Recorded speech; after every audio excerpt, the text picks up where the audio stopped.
सारी दुनिया इसी के बारे में बात करने वाली है, अभी तक की नहीं है, ठीक है। Officially sir doctor Sameer Kamat, he is the head of chairman of DRDO, ठीक है।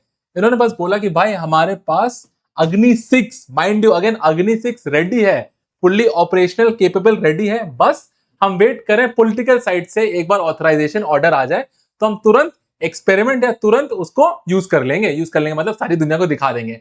एक बार हमने ऐसा कर दिया ना, सारी दुनिया टू माई नॉलेज एक हफ्ते 15 दिन सिर्फ इसी के बारे में बात कर रही होगी कि India has joined the world's elitest club of having an ICBM, intercontinental ballistic missile. Including India सिर्फ 5 ऐसे देश हैं जिसके पास ये टेक्नोलॉजी है। इसका मतलब ये है आप इंडिया में रहते हुए दुनिया के ऑलमोस्ट किसी भी कोने पे अटैक कर सकते हैं। इसका मतलब होता है ICBM, inter continental ballistic missile. और अच्छी बात यह है कि आज DRDO chief has said we are ready, we are fully operational and capable and we have this technology. It is just कि ड्यू टू स्ट्रैटेजिकली, जैसे मोदी साहब कर रहे हैं, हम लोग स्ट्रैटेजिकली वेट कर रहे हैं कि हम सारी दुनिया को डराना नहीं चाहते हैं, होता है ना, sense of fear, sense of anxiety, ऐसा नहीं दिखाना चाहते, इसलिए अभी हम उसको यूज नहीं कर रहे हैं। सारी दुनिया को अपनी क्षमता के बारे में नहीं बता रहे हैं। टेक्निकली सारी दुनिया को पता है, पर होता है ना सामने से खुल के बताना कि देखो भाई हमने ऐसा कर दिया, हम बस वो नहीं कर रहे हैं। तो आज का टॉपिक है we have finally after years and years of hard work achieve the technology of internal continental ballistic missile. अब देखिए ये है कहानी।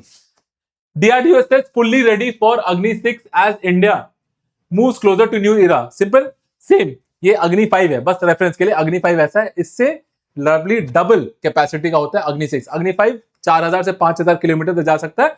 अगर याद रखना होगा तो अग्नि 4 इज 4000 किलोमीटर, अग्नि 5 इज 5000 किलोमीटर, बट अग्नि 6 इज 8000 टू 12000 किलोमीटर रेंज। कुछ कैपेसिटी में 15000 किलोमीटर तक भी जा सकता है। इसी को बोलते हैं इंटर कॉन्टिनेंटल बैलिस्टिक मिसाइल, ठीक है। सेम वही डीआरडीओ से फुल्ली रेडी यहां पे है। DRDO is ready for awaits central nod. Central nod का मतलब है सरकार, होता है ना, we are a democratic country, और जो लेजिस्लेचर है वही बताएगा कि इसको कब यूज करना है या इसका डेमो कब देना है, होता है ना, ट्रेलर कब दिखाना है, उसी का हम लोग वेट कर रहे हैं। मूवी सब रेडी है, बस लोगों के सामने बताना बाकी है। इसमें काम की चीज ये आती है, इसमें आपको डिफरेंस समझ में आना है कि बाकी मिसाइल में और आईसीबीएम में डिफरेंस क्या होता है। उससे पहले और इंटरमीडिएट रेंज बैलिस्टिक मिसाइल, ठीक है। इंटरमीडिएट रेंज सिंपल है कि भाई इंटर कॉन्टिनेंट, एक कॉन्टिनेंट से दूसरे कॉन्टिनेंट तक नहीं जा पाता है। अब 2 कॉन्टिनेंट अगर सटा हुआ है तो उसका मतलब कुछ और हो जाता है, बट आईसीबीएम का मतलब सारी दुनिया में गोल घूम के आप कहीं भी बम फोड़ सकते हो, ठीक है। यही है इंटर कॉन्टिनेंट बैलिस्टिक मिसाइल। दिख गया होगा, 12000 प्लस तक भी जा सकता है। जैसे रशिया के पास एक है, नाम भी देखें हम लोग, 18000 किलोमीटर। 18000 किलोमीटर मतलब दुनिया का चक्कर लगा के वो कहीं भी मार देगा। तो same capability has been developed by India also. This is the slide कि भाई इस मैप में आपको बीच में इंडिया है, 2 जगह अमेरिका, बस दिखाने के लिए कि भाई अब ये अग्नि 4 का रेडियस, कि भाई बस इतने ही दूर तक हम अटैक कर सकते हैं। फिर अग्नि 5, अग्नि 6 यहां तक जा सकता है। सोचिए दोनों साइड अमेरिका है, रेफरेंस के लिए। अग्नि 6 से हम पूरा रशिया पे अटैक कर सकते हैं, बोलने के लिए, अटैक कर नहीं रहे, बस बताने के लिए।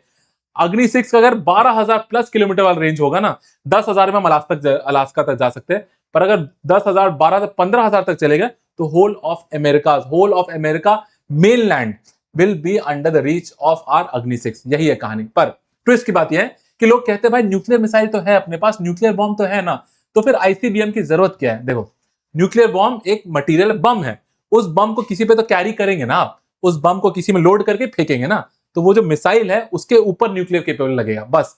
जैसे अग्नि 6 मिसाइल है, it is a nuclear capable missile, मतलब इसका जो मुंह रहेगा ना, समझ गए ना, वो न्यूक्लियर भी हो सकता है। तो अब न्यूक्लियर कैपेसिटी के साथ ये न्यूक्लियर कैपेसिटी को दुनिया में कहीं भी डिलीवर करने को बोलते हैं इंटरकॉन्टिनेंटल बैलिस्टिक मिसाइल।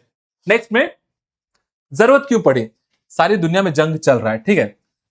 ऑफेंसिव और डिफेंसिव 2 पार्ट होता है। एक होता है आप अपने आप को बचाने की कोशिश करते हैं, जैसे हम लोग बहुत सारे आयरन डोम, गोल्डन डोम, इंडिया ने अपना, एक दिन बोलना वीडियो बना दूंगा, सुदर्शन चक्र बनाने का कोर किया। देखा है ना कि ईरान जब भी इजराइल पर अटैक करता है तो इजराइल का आयरन डोम इस साइड से मिसाइल उड़ता है और हवा में मिसाइल को गिरा देता है। इसको डिफेंसिव टेक्निक बोलते हैं कि आपके ऊपर कोई अटैक कर रहा है तो आप उसको रोक लेंगे। जैसे ऑपरेशन सिंदूर में वी हैड डन इम्पेकेबल, मतलब सारे पाकिस्तान को ऑलमोस्ट हर एक चीज उड़ा दिया।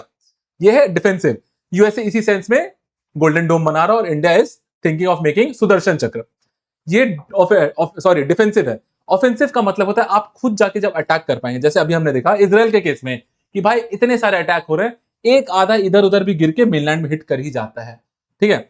इसीलिए हमें जरूरत है कि भाई डिफेंस को छोड़कर हम खुद जाके वहां जब मारे, कि इतना दूर अगर दुश्मन बैठा हुआ है दुनिया के किसी भी कोने में, टेक्निकली लिटरली दुनिया के किसी भी कोने में अगर बैठे तो फिर ये काम आता है। टाइटल यही है, समझ में आ गया। अब देखिए ये वाला वही वाला मैप है कि हम कहां कितना दूर जा सकते हैं। Russia China is fully under coverage, parts of USA is also now under coverage, Antarctica Arctic, आप जो सोचिए सब तहस नहस किया जा सकता है।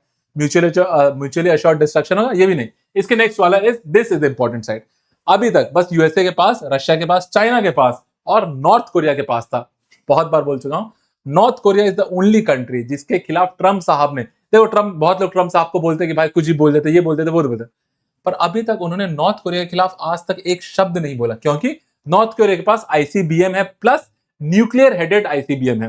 नहीं तो ईरान से जंग क्यों हो रही है, रशिया यूक्रेन से क्यों लड़ रहा है, क्या यूक्रेन के पास नेटो के न्यूक्लियर वेपन ना आ जाए और ईरान के पास न्यूक्लियर वेपन ना आ जाए, इसलिए बेचारा पूरा अमेरिका परेशान है। पर नॉर्थ कोरिया के पास ये है, इसलिए उसे कोई कुछ नहीं करता। और अब हमारे पास भी ये है। That is the power of a nuclear headed या nuclear powered international continental ballistic missile. यहीं तक था।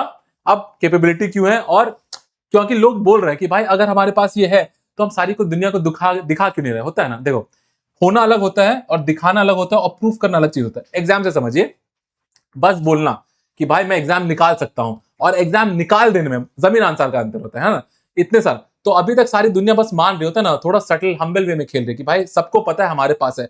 पर अभी इतने टेंस माहौल में दो जाहिर ऊपर नीचे सब जगह जंग चल रहा है, ऐसे में अगर हम सारी दुनिया को एक और एंजाइटी दे दें कि भाई हमारे पास भी अब ऐसा टेक्नोलॉजी आ गया, तो सारी दुनिया थोड़ी नर्वस हो जाती है। पर्टिकुलरली अमेरिका नर्वस हो जाता है, बिकॉज आपने पहले भी देखा होगा कि ईरान के साथ जंग कर रहे हैं और अमेरिका ऑलमोस्ट किसी भी देश के पास अगर ऐसा पावर आ जाता है ना, वो उसके लिए थोड़ा नेगेटिव हो जाता है। बिकॉज कोई भी देश के पास अगर इतनी पावर है, इतनी टेक्नोलॉजी है जो मिसाइल के थ्रू उसके मेनलैंड पर अटैक कर सकता है, तो उसके सीआईए है, FBI, everyone start to treat them in a negative fashion. इसीलिए स्ट्रैटेजिकली होता है ना, पॉलिटिकली स्ट्रैटेजिकली वी या our government, our ruling regime अभी तक ओपनली आके नहीं बोल रही, पर सारी दुनिया को ये बात पता है। ऑलमोस्ट हर एक न्यूज मैगजीन कवर कर चुकी है। ठीक है, आज के लिए इतना ही। Thank you so much.